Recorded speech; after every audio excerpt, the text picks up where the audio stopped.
Right. Jessica? She's talking. As per normal. Heaven knows what's going to happen in the next 20 minutes or so, because it does give me some pleasure and some nervousness to welcome this wonderful lady who's still to this day the holder of the world's richest ever Grand Prix in 2006. Olympic athlete, trainer to the stars, star of commentary of FEI TV, and very aptly put, we're going to buckle up for the ride. Well, Jessie, tell us more about what is going to happen. Jessica Curtin.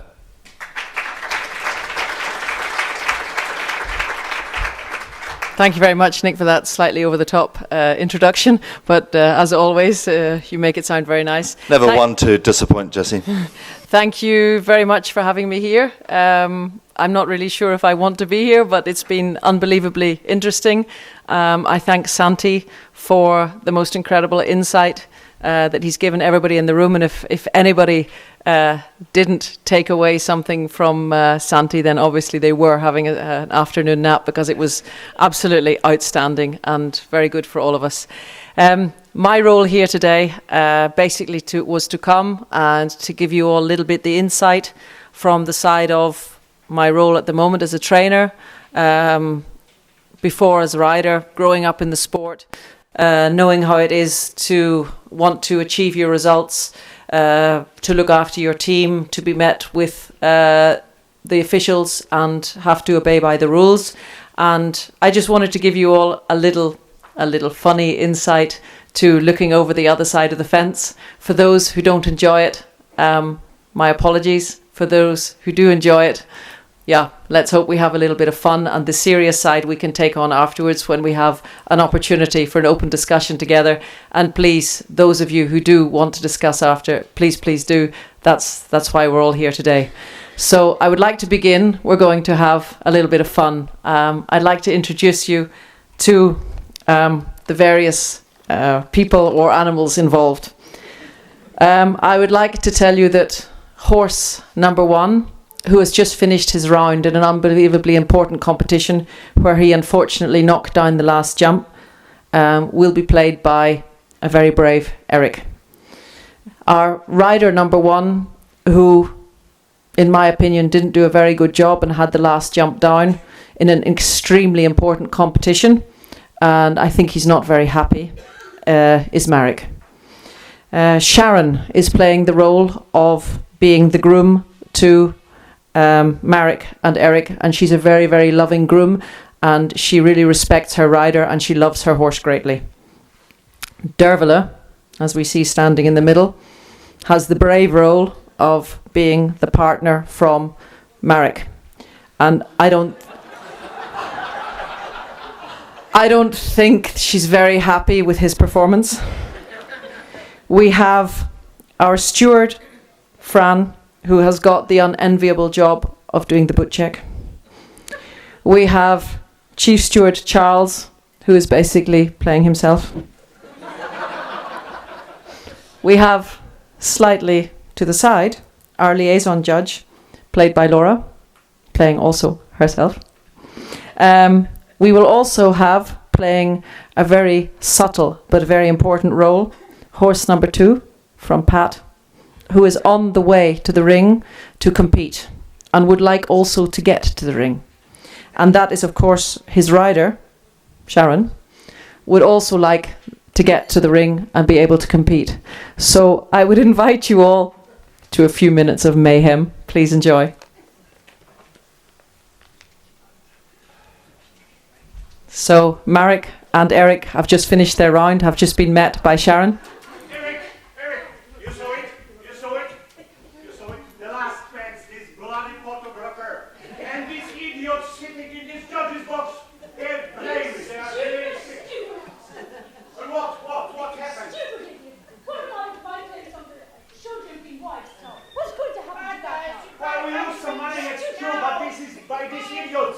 Which they didn't see what's happening in their showground.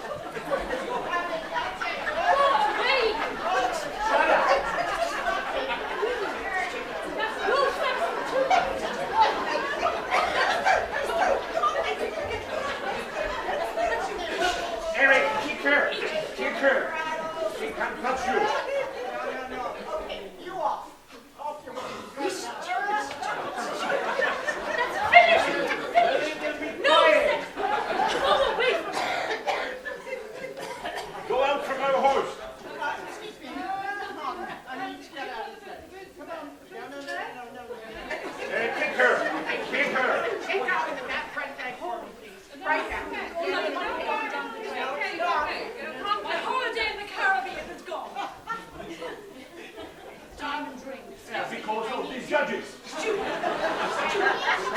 Judges, they all got blamed. Cool.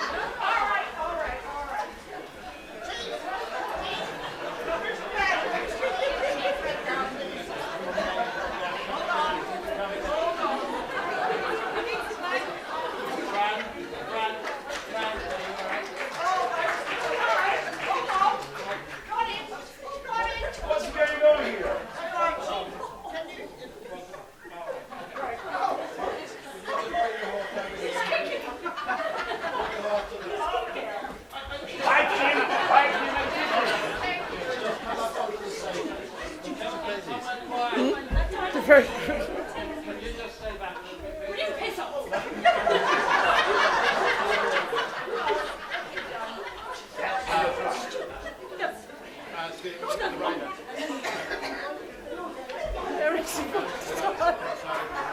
This blood is a very old one. This is the photograph from the last show.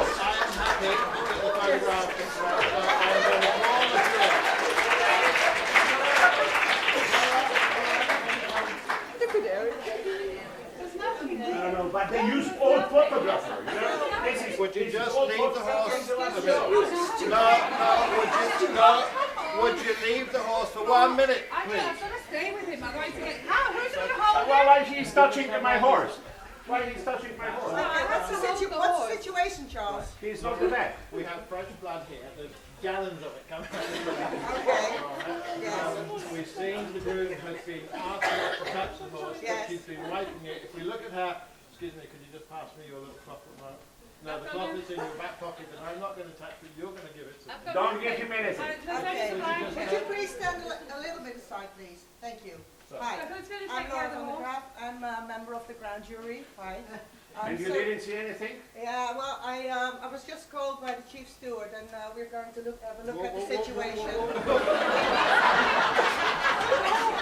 Okay, so Charles, are any pictures taken yet? I've got photographs here, and Yes. you can see if we look. Yes. Could you just hold the front of the horse? Now you want me to help?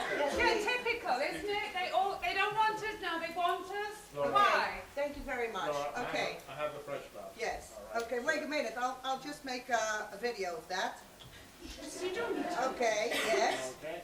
Let me You see. didn't change your glove. Okay. You used that glove. Okay, I thank saw you. you. You I'll had make- that I'll glove make on this- with the other horses. Excuse me. Marek, he didn't change his glove. I've been watching Could you him. please keep your mouth shut for just a second? Why? I'm You're taking accusing the horse a and the picture rider? of the horse and also of the glove and of the spot. And can I please take a picture of your spurs as well, please? Thank you. Okay. So, I'm so sorry to My tell spirits you are that, clean, like, yes, but I Beautiful and still clean. take a picture of them. yes. And I must say I'm very sorry, but I must tell you that you are eliminated No. because of the. Why? They didn't do anything. She didn't want to. They didn't No way. Why? You always pick on us. Okay, we have half an hour, we ride the appeal. That's not correct. Okay. I understand that it's very upsetting for you. It's good. I can understand that. But it is the case, and well, we can't do anything about it. I'm so sorry. So I'm going to inform the president of the grand jury. I'm sending him the pictures, and I'm so sorry, but you are eliminated, in fact. So. We will see. Thank you, everyone. Please give them a big round of applause.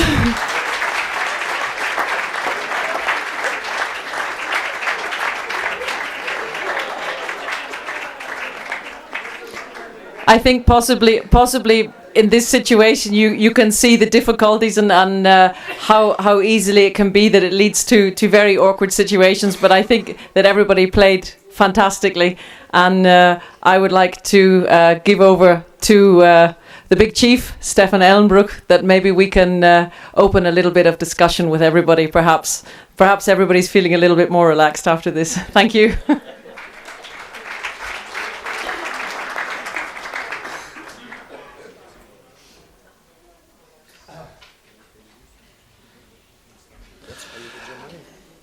I think the Oscar goes to Dervla Campbell-Grieve, don't you? She didn't want to do it 2 minutes ago, but she is the Meryl Streep of the horse world. And well done, Marek. You were quite good as well. So, well done, Jessica, for giving us an insight into the pressures of sport, regardless of whether it's a 1-star or a 5-star or the Olympic Games. And so alongside us here, Mikhail, Francis, and God himself, Stefan Ellenbrook, to take us through. Jesse, can I just ask, when you've come out and you've had the last fence down and you know it's your fault, but you're going to blame everybody else, is that what is going through an athlete's mind? Thank you. It's very difficult to exactly pinpoint what is going through the rider's mind and who they're actually going to blame, because if we speak about sports psychology, the rider and possibly other people around them, as we saw from the very well played Derville, are in what we call the change state. And the change state is quite simply that we're not really completely conscious. There's a lot of adrenaline involved. And the brain has just switched slightly into overdrive, without me using technical terms, and it is a very difficult thing. And certainly in the role as a trainer, it's really important to speak to the people you train, to explain to them you may be the nicest person that I know when you ride into the ring, but you could be the devil himself when you come out of the ring, and you could abuse everybody and anybody. And 20 minutes later, you feel absolutely dreadful about it. And this is a problem that athletes have to deal with. The first moment when they come out of the ring, which is the moment of meeting the stewards, doing the very unenviable job of the boot check and the general check of the horse and the rider, that this friction, as we slightly exaggeratedly, extremely well played, thank you everybody, that we slightly exaggeratedly showed, this situation is basically coming through to the fact that the rider is in a very, very stressed situation and needs those people approaching them to do it in an extremely professional manner. And then you're met with the pressure of the owners as well, aren't you? The pressure of the owners is secondary. I think when we really think about it, it was mentioned before very well that it's a sport. As Santi told us, it is a sport, and it is business as well. It's a livelihood for many people. All of us in this room are involved in Operation Horse Sport. It is our life. It is our passion, and for many of us, it is our job. And in that situation, there is pressures, there is outside pressures. Horse owners have taken on a very important and very strong role, as without the horses we are nobody. And yes, these days, a top horse, it's very difficult as a rider to keep a top horse without it going to somebody else. So it is, yes, there is a certain amount of pressure from the riders, but I think from the owners, but I think when the rider comes out of the ring, it's the sporting pleasure or the sporting pain, which is at that moment causing the most stress. Can I just open up a huge can of worms? And I'm going to do this as an OC and as a broadcaster. And I've got athlete, legal, stewards and judges alongside us. And Santi mentioned this earlier, I think what is making me very, very sad is the fact that you're riding in a €90,000 competition and 50% of the riders are schooling. You might have 6,000 people that are paid €30, 45, €50 a ticket. You've had a warm-up class, and yet your riders are still schooling. We are in sport, and I can't see Rafael Nadal or Tiger Woods or Lewis Hamilton schooling. And what is concerning me, I think, is, particularly from a grand jury or an OC's perspective, is that this is becoming not for something because of the sport, it is becoming a habit. And I can see that. Is there anything that we can do, and I'll go to Stefan and and to Jessica, is there anything that we can do to persuade the riders and to persuade the athletes to jump at the very start of the competition so that we can inform the audiences who have paid their hard-earned tax-paid money to actually compete? Because that, to me, the sport of, okay, it's now jumping, but it is show jumping. It is a sport. There is always a winner, second and third. And we have to protect that to protect the longevity of the sport. Jessie? Thank you for giving that to me first. How a rider puts their horses in competition over the weekend really depends on what the main goal is. Most CSI competitions we can go to with 3 horses. Many of the top CSI competitions we can only take 2. When there is a main competition on Sunday, if you have a top horse, you'll be gearing that horse towards the competition on Sunday. Due to the fact that we have so many competitions, so many things that are done. When I look 10 years ago what the plan was for a horse in the year, and I look now the plan for a horse in the year, it just simply is more that the horses end up doing. We used to say if a horse did 15 shows in the year, that was absolutely enough. That's really crept up now to 20, and on many occasions many more.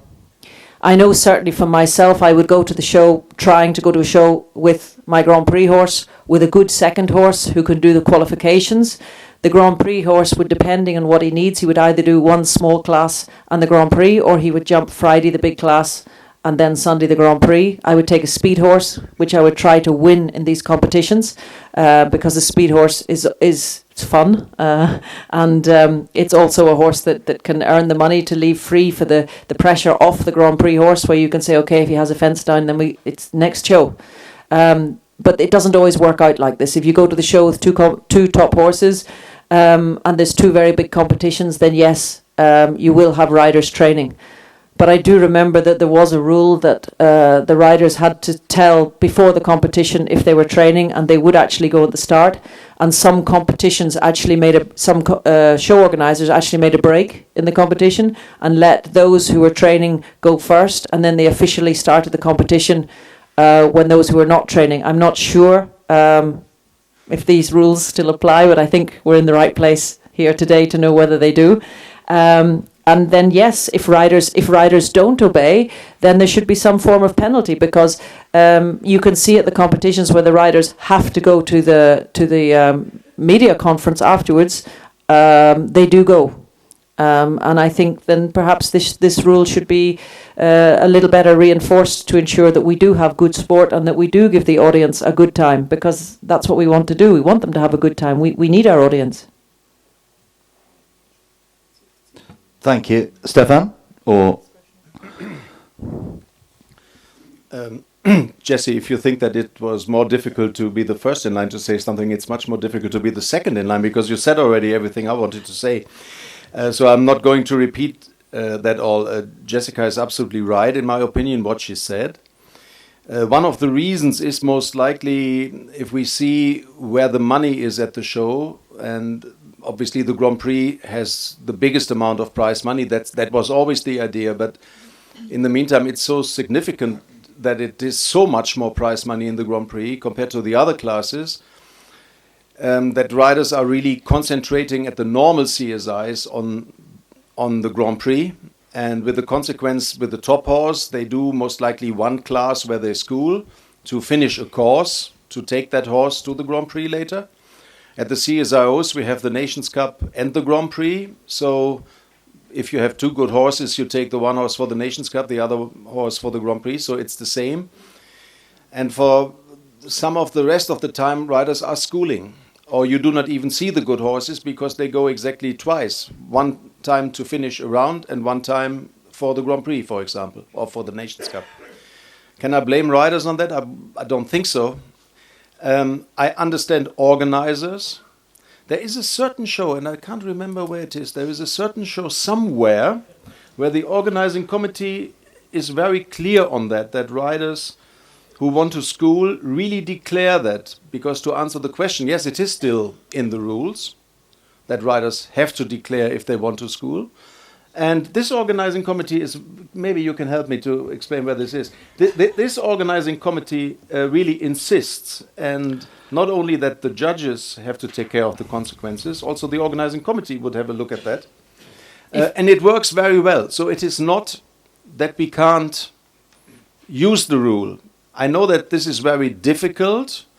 I guess it would be an outcry if you would use the rule, because there is an optional or whatever elimination if a rider is doing that, discretional elimination.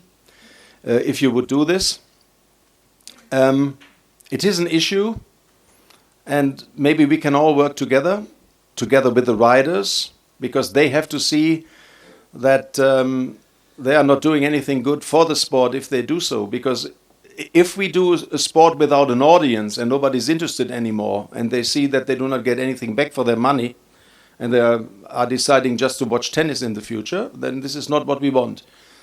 And sponsors will not be happy if there is no audience. So this is a circle. And we have to see how we can get the riders on board, because I would not recommend that we now all, from one second to another, start to eliminate riders if we think that they school.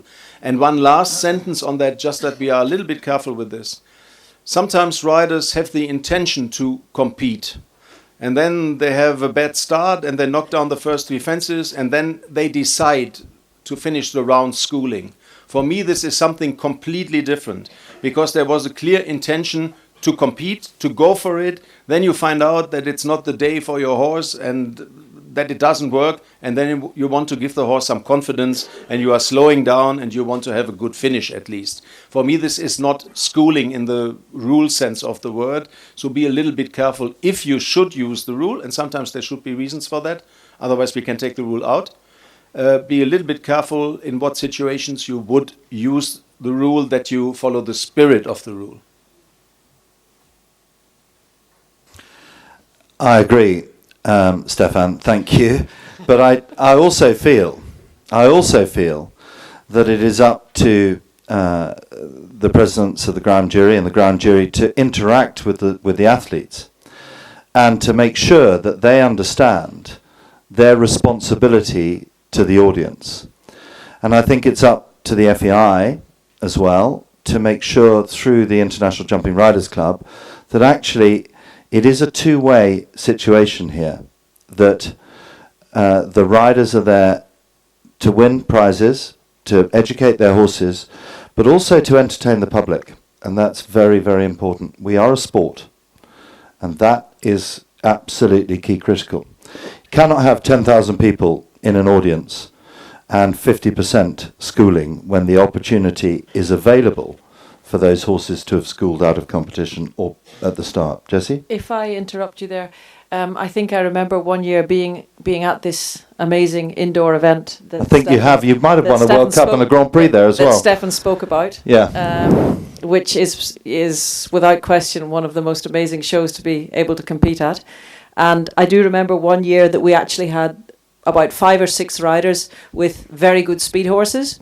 And it was a table C competition, and we'd had very good competition. Some of the riders not competing, some really competing, and there was a decision, instead of 4 seconds added, we went down to 2, and it was a discretion of the ground jury. I'm not quite sure how the decision was made, but this decision was made, and we had it was nothing to do financially. It was quite simply, we cut it down to 2 seconds, and that excited the riders so much that we had one of the best speed competitions I think that we've had in a long time.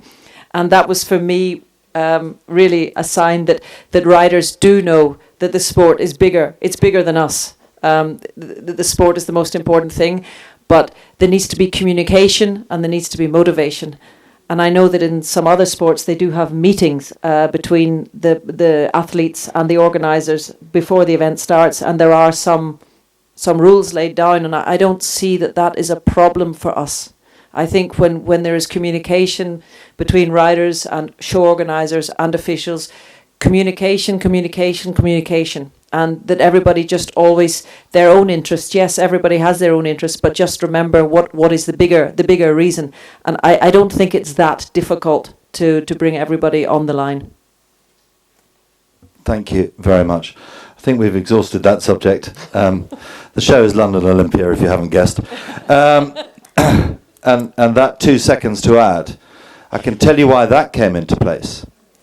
Ascot was being developed at the time, and the BBC were taking coverage from Windsor.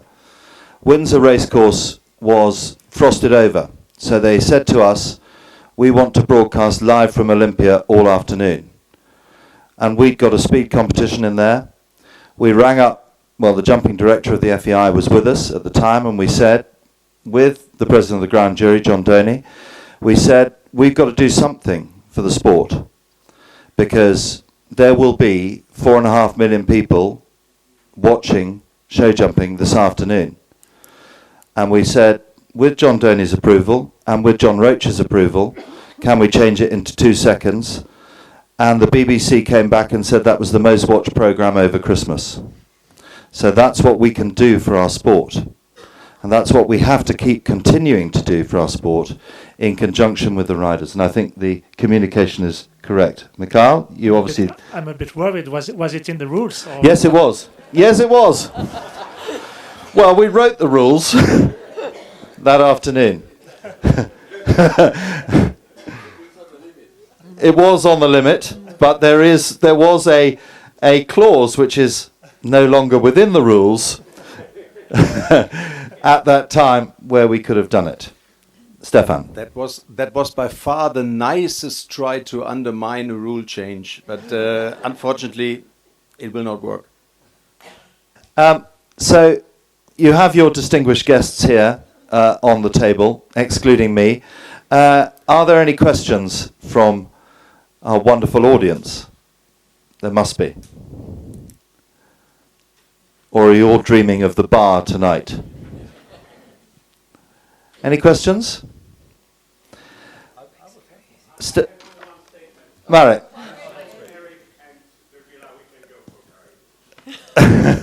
Stefan.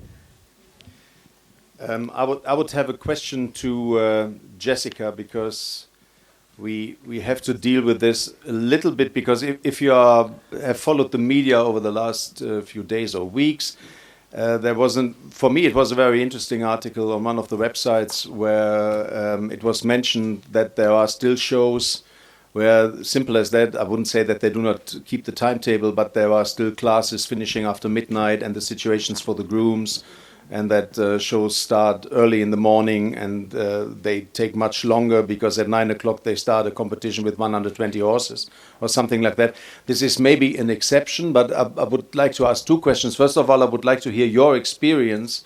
How common is that situation?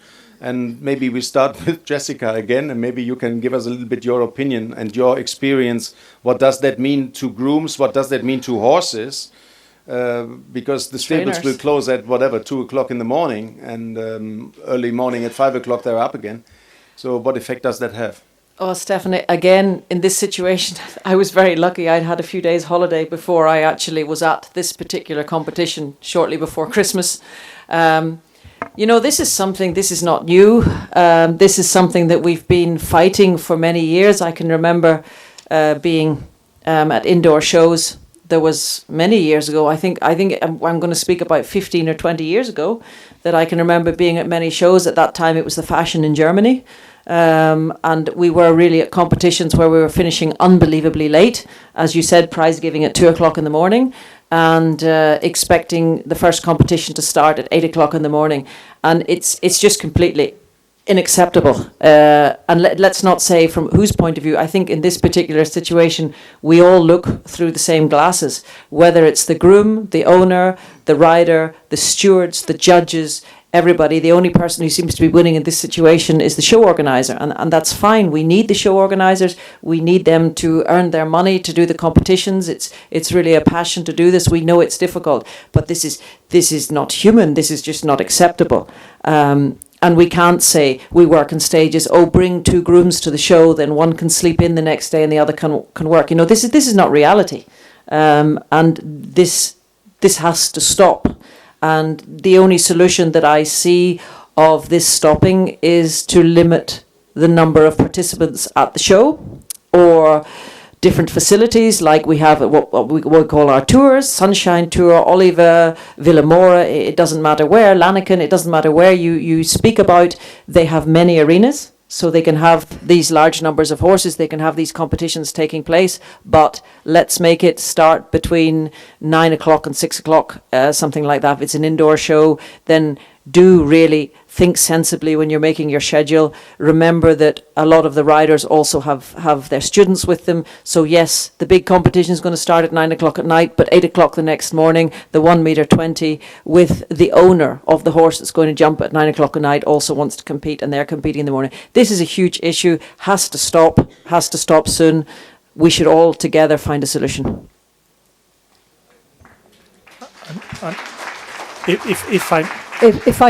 If I could just add something to that, something that always concerns me enormously is that even if the events on the Sunday do finish a little bit earlier than that, you still have the grooms who have had 2-3 hours sleep for the whole of the show.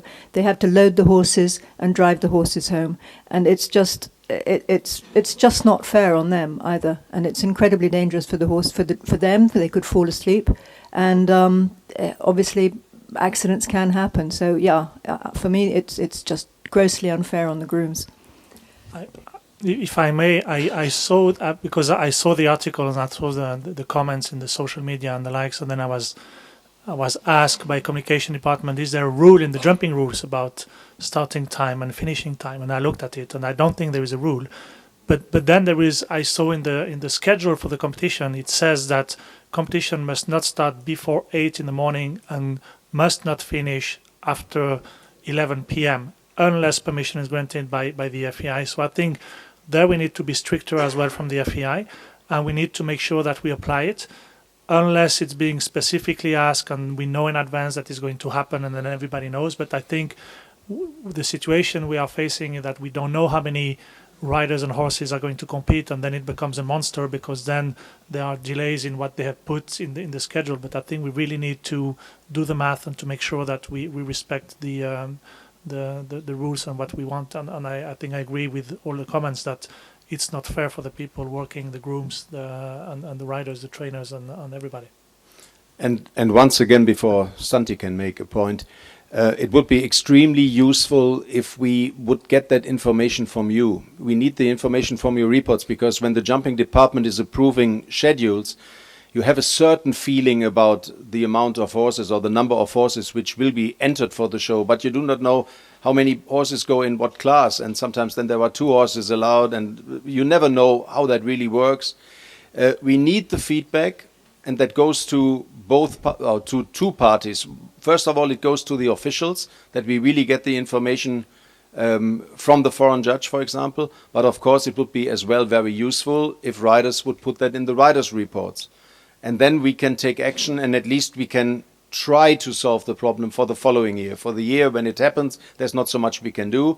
Michael quoted the draft schedule. It's in, but we can only make some pressure if we know that things go wrong. So please let us know if there is anything. Santi. I believe that all of us, we are in agreement with Jesse and the table, because... Can we turn Santi's microphone up, please? Okay, I believe that all of us, we are in agreement with Jesse and with the table, no? Because all of us need to be in agreement. If we are horse people, need to be in agreement that there should be a limit. Okay, this is the discussion between the sport and the business. Okay, this is a business for sure, and thanks God, the money arrives to the sport, and this is good.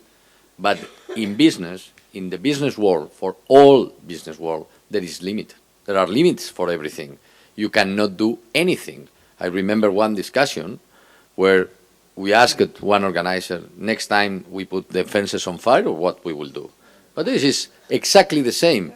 Obviously, you can compete at 3 o'clock in the morning, but you are not thinking, neither in the grooms, the horses, the riders, the owners, everybody. Okay, there is we need to do to put limits on this sport, because at the end we cannot forget that we are talking about a sport, obviously with money. Without the money, the sport will not exist, but there should be limit. Thank you, Santi.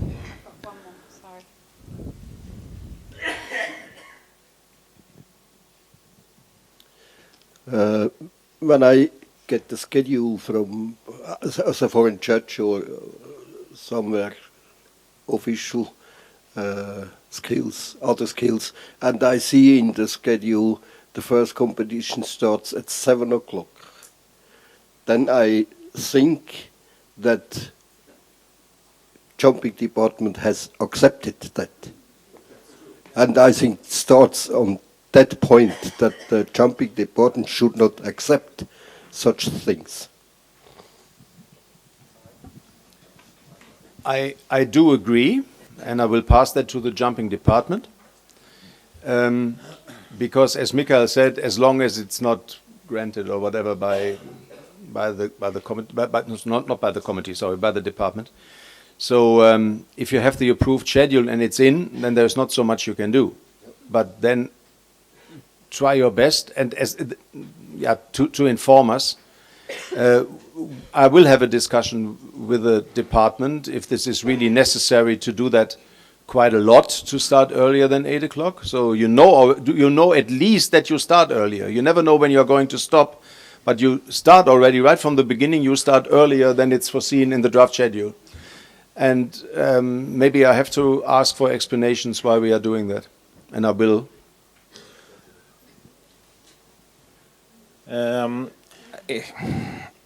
I totally agree on this, but it's also a bit bigger problem outside of the competition as such, because I spoke with one of the grooms during the spring here when I was in competition in a British country, and that groom had just come from Shanghai, landed and drove to Switzerland, unloaded the horses, loaded, and drove directly to UK.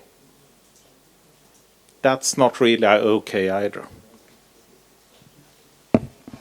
If I could just say something on that particular issue, I really do think that that belongs to the management of the riders, because it's really up to each rider.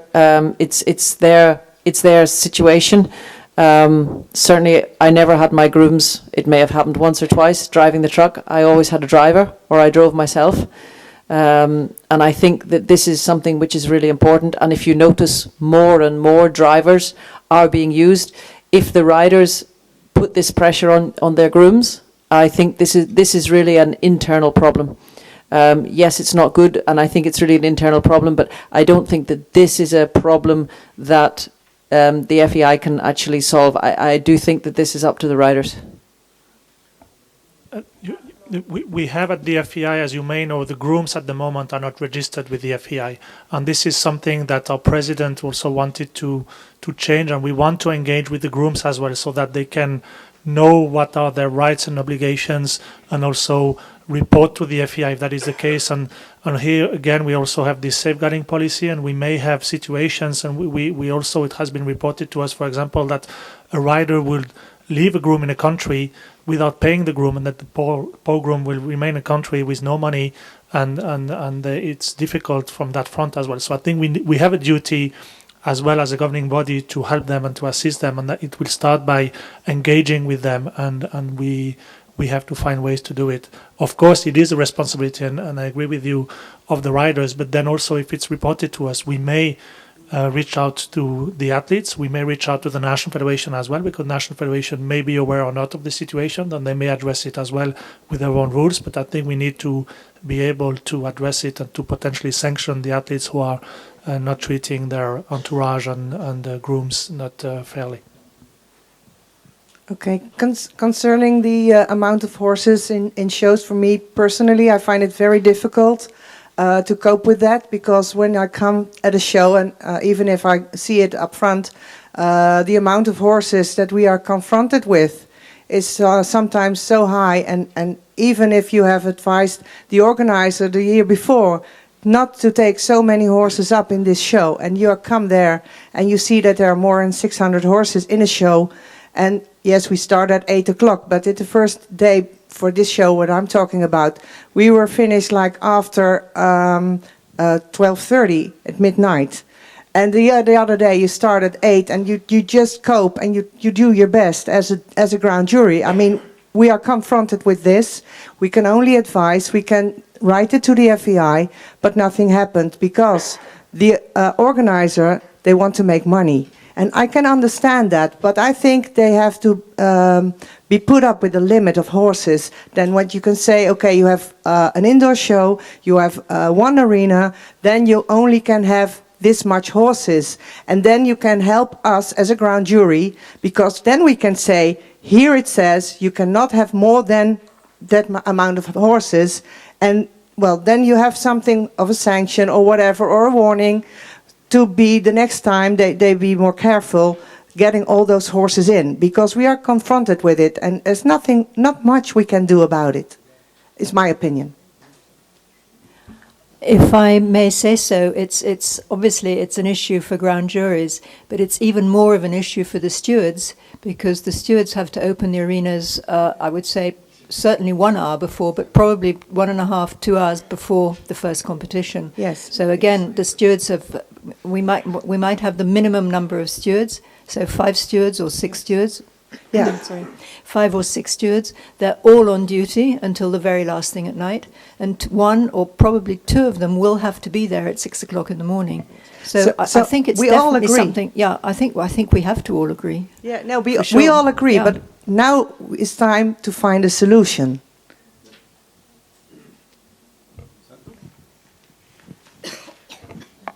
We all agree, but we are still doing the same. Yes. Okay? Because this problem is not coming from this year. Okay? And when we approve the schedule, nobody is taking into account how many hours they need. When you are approving a schedule in the championship, obviously, before to start, you know perfectly if you can start at 9 o'clock in the morning and you can finish at 12 or at 12 in the night. Because minute by minute, you have the schedule completely matched with the timetable. Okay? Now, we are approving schedules where you have 400 or 500 horses and you have 1 arena or 2 arenas, and says, believe me, there is the mathematical are sometimes are exact, are not like the distances. 2 plus 2 is 4, in this case, okay? And we are giving them the possibility, because the business, okay, the business is very well, is very nice, but okay, in the rules there are 1 article that says that everybody need to compete under the same conditions, okay, almost the same conditions. And when you have classes that start at 6 o'clock, where the sun is there, and finish at 10 in the night, where the sunset was at 8, could you explain to me how is possible this is allowed in several schedules? No, because we switch on the light at 6. Okay, fantastic, my friend. You are very tranquil now. You are keep calm because you have floodlights on the top and nothing. Do you think that the reflection on the water jump is the same with the sunset, including that you switch on the light? Or is not the same when the riders need to compete at 9? But today this is allowed. And this cannot happen. It's as simple as that. The FIA also, we need to review the rules, and we need to say we have rules and need to be implemented. And the rules are, before it was there, when Michael or Orain explained, rules are this is where the game will happen, okay? And now you can interpret something that are just in the border of the rules, but the rules that everybody need to compete under the same conditions is very clear. This is not nothing to say. This is yes or no, and no means no. But this is coming from our side, and we need to resolve, because the judges cannot do anything. You see, because forget the judges and the stewards, that obviously, but many times they forget that you need to build the courses, and there is not floodlights, and they finish at 8:30, the sunset is at 8:45, and they like to start at 7. And how you build the course? With the phones or what? I don't know.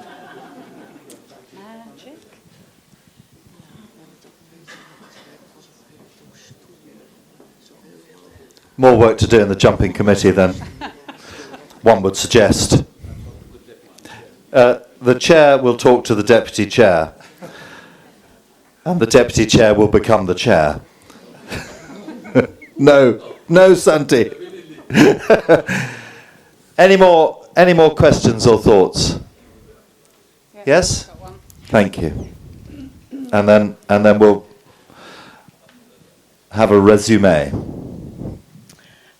Orla Griffin, Ireland. Going back to the blood earlier on, that horse had 4 faults, but what if the horse was eliminated? You can't give elimination by 2. The blood is not big enough to disqualify. What do we do? Would it be possible even in that case for the jury to give a fine, or as well as, or? Sorry, just while you're thinking of that, can I follow up? Because it occurred last November, we had a rider came out after 2 down. So he said, I know that they say these things, but it's, oh, well, eliminate me, I don't care, because I've had 2 down anyway. So they're not feeling really the pain. And if they've already been eliminated in the ring, and then we can't eliminate them twice, if we've had 2 down, and then they get eliminated, they don't... I know they say it glibly, and they do feel the pain, and they had to go back and explain to their owner or trainer, but it is an issue.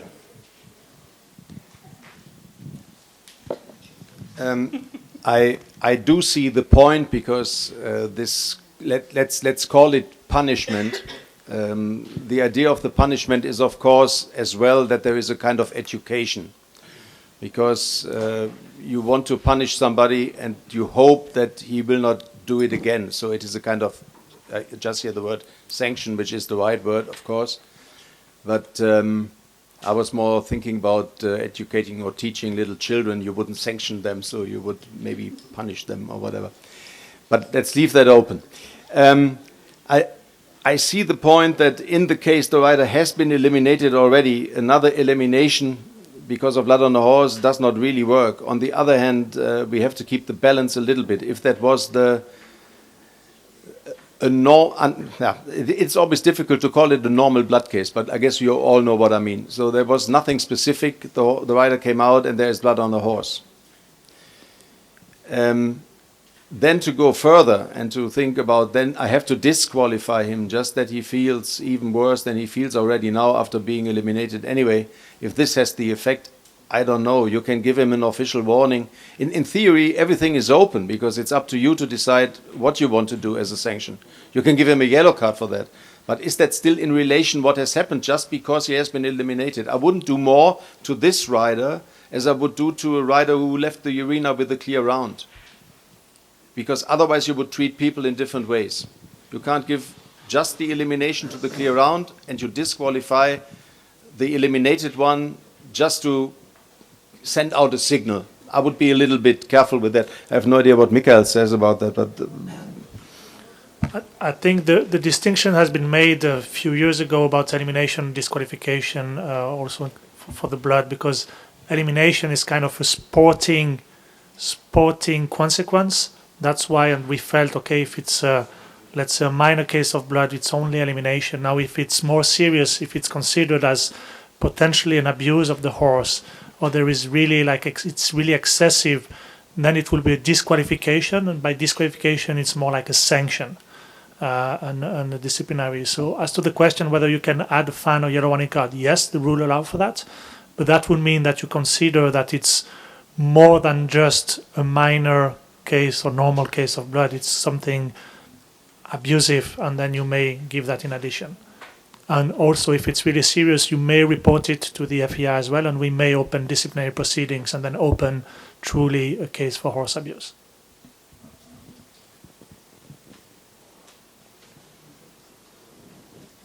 Sure.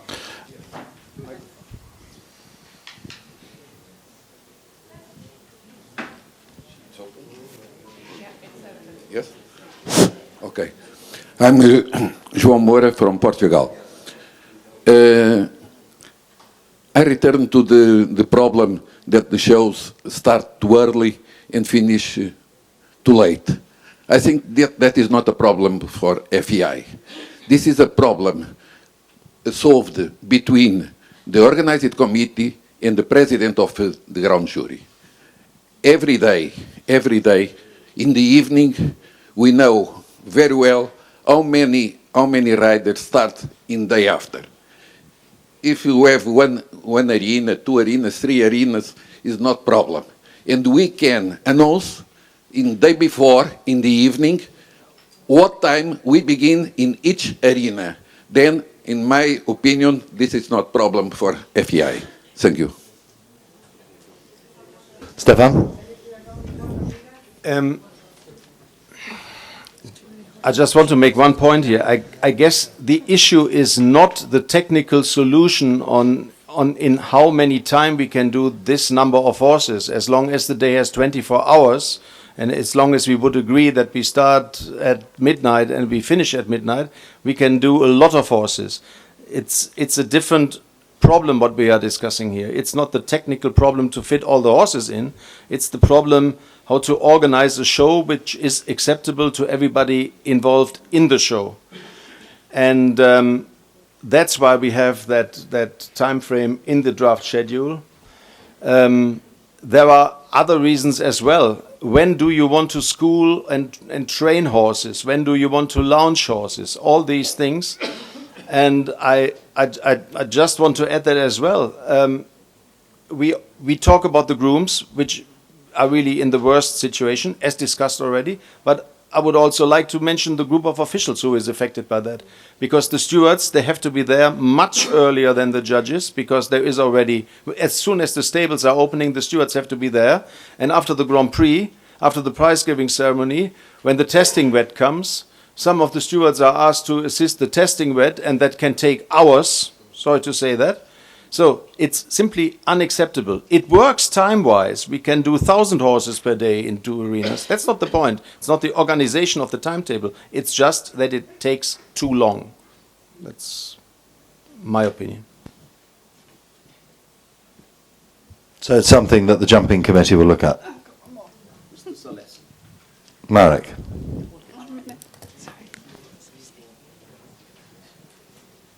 And that will be no joke. I would like to come back to these items, which was already in Amsterdam and many other our meetings we was discussing about it. That possibility of reduction of time in indoor shows, it is to reduce 45 seconds to 30. Because when it's 500 starters, we was doing that in the national shows in Poland, and this is the decision of the president of the grand jury. And what's happened? When you have 500 starters, you reduce the time of 2 hours. Because the riders, we have many riders which are very big specialists to start in the last second. 45 seconds is a lot. And if you have the live television, they would like to kill you because the riders is just practicing going around the arena 45 seconds. If you reduce it to 30 seconds, they are starting in 20 seconds normally. In totally, it's reduced 2 hours with 500 starters. Maybe it is a solution for indoor shows. I don't mean outdoor show, because this is completely different. But indoor show, which is much smaller arena, and this is working. In the national show, it's working, and it's working well. I know that we discussed that a few times. I can only give you the standpoint of the jumping committee as we have it, and we are against that because we do not see that we should even put more pressure on the rider and the horse. The countdown is to keep equal conditions for each and every horse and each and every rider, and not to put extra pressure on horses and riders to start in a very, very short time. And even indoors, we have so many situations with 2 or even 3 horses in the arena going in, going out. If you ring the bell too early then, and if you are not super, super careful, the rider has to pay the bill because then the countdown is off. And in all fairness, if you have this situation with too many horses in a television competition, then this is something I can't understand, because it might be television who is showing 120 horses in a 1 meter 20 competition, or you do a Grand Prix with a certain number of horses. And then the time you save is not significant. I have a lot of experience with shows with live television. And as you all know, when you're sitting there in the ground jury, after a certain time, the organizer will come and will say, oh, you have to ring the bell a little faster, because we are losing time. And then you see you do not have enough for the jump off. They say, slower, slower, slower. I'll tell you a secret. I never change the rhythm. I only pretend that I do. And in the end, it works. And if you change the rhythm, and if you ring the bell quicker and all these things, at the end of the day, you save 2 minutes or 3 minutes, which might be important for a World Cup competition, because otherwise people do not see the winner. But for normal competitions, it doesn't help that lot. It just increases the pressure, and I'm not so sure whether we need that. But I would be very happy to get Jesse's opinion on that. Yeah, I'm very glad that you keep the rhythm, because if you keep the rhythm, you'll be able to ride one of Santi's courses. That is what I learned from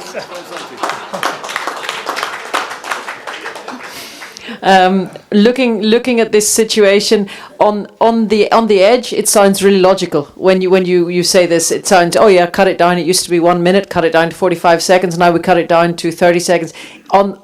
It sounds logical, but if you look at the reality behind it, there's so many situations involved that this could cause problems. Stefan has certainly touched on it.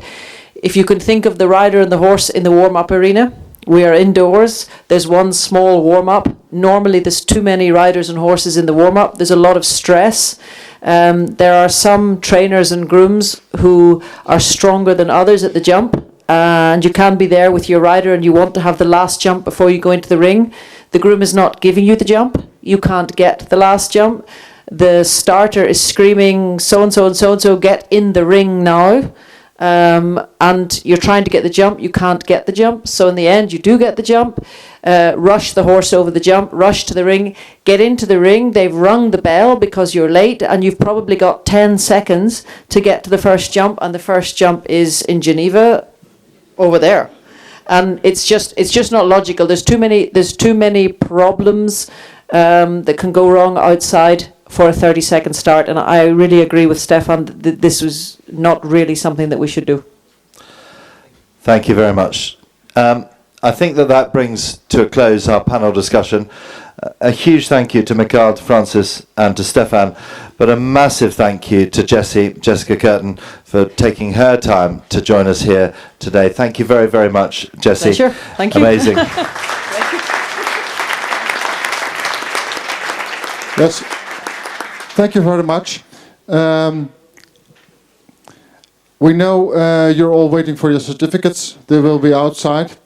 But there are a few certificates where we have to make some extra remarks about the acting performance of some officials of you. So they will get an extra remark, if that's okay with you, Frank. Thank you. Thank you for the approval of that, because I think that you had a wonderful weekend in Prague, and you will have a wonderful weekend in Prague. But we did use a lot of your energy, so I would like to thank you and give you also a solar charger so that you can charge up. Only for the phone. That's for you. It's for you. Sorry. Thank you very much, Frank. Then, of course, Michael has already been charged. So, Guilty charge. Thank you very much for your presentation and activating officials. That's very difficult, you know. Thank you. And now we come to our other expertise. I know you love devices, and you're really a gadget queen. So this is another gadget for you. Thank you very much. And you can charge all over the world where there is sun. And most of the places where you are, there is sun. You're the sun then. Okay. Stefan, also thank you very much. You can charge all over the world.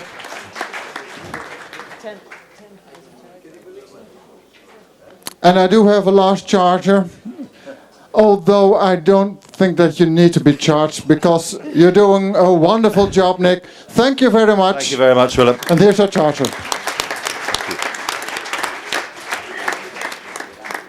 Today is always a pleasure to be here, to be amongst so many great friends. And as Jessica said, we're all one family in the world of the horse, and there is no doubt about that.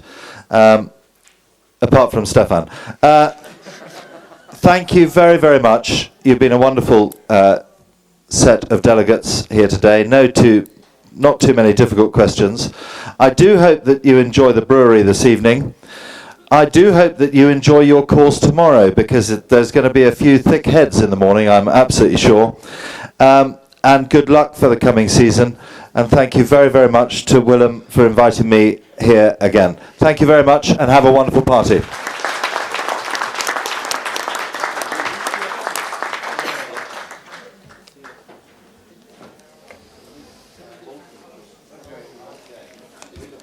Don't forget that the bus leaves the Holiday Inn at 7:30 at 19:30 tonight, and it gets back at 23:30.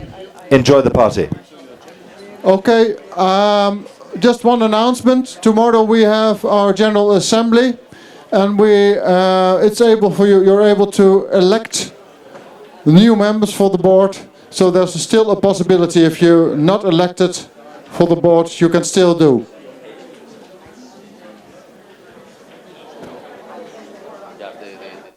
But I was really shocked because I thought it was mandatory.